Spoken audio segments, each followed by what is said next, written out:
diqqət tələb edir. Davam edirik 13-cü sualla. Yəni 13-cü sualımıza baxaq. Normal sistem bir tənli idi.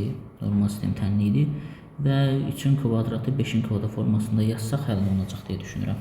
Gəlin bu 4-ü yazaq.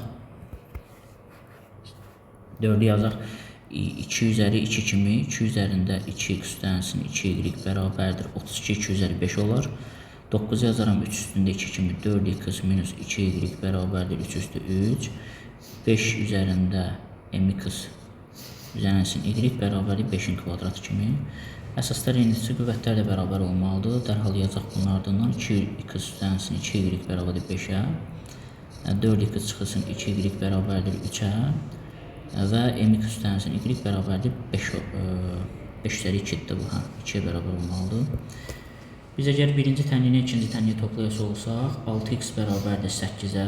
6x bərabər 8-ə. X bərabərdir 4 bölünsün 3-ə. Və x-imiz 4 bölü 3-də y-i də tapası olsaq, burada yerinə qoysaq 2 vurulsun 4 bölü 3 üzərinə gəlsin 2y bərabərdir 5-ə. 8 bölü 3 üzərinə gəlsin 2y bərabərdir 5-ə. 2y bərabərdir 5 minus 8 bölünsün 3-ə. O da 3-də 7-yə bərabərdir.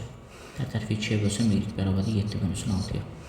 Daha sonra buradan yerinə qoyub m tapa bilərəm. mx, yəni m vurulsun 4m bölünsün 3, üzərinə gəlinsin y, yəni 7 bölünsün 6 bərabərdir 2-yə.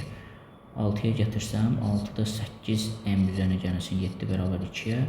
8m bərabərdir 8m plus 7 bərabərdir 12-yə. 8m bərabərdir 5-ə, m də bərabərdir 5 bölü 8 və şagirdimi təbrik edirəm yenə.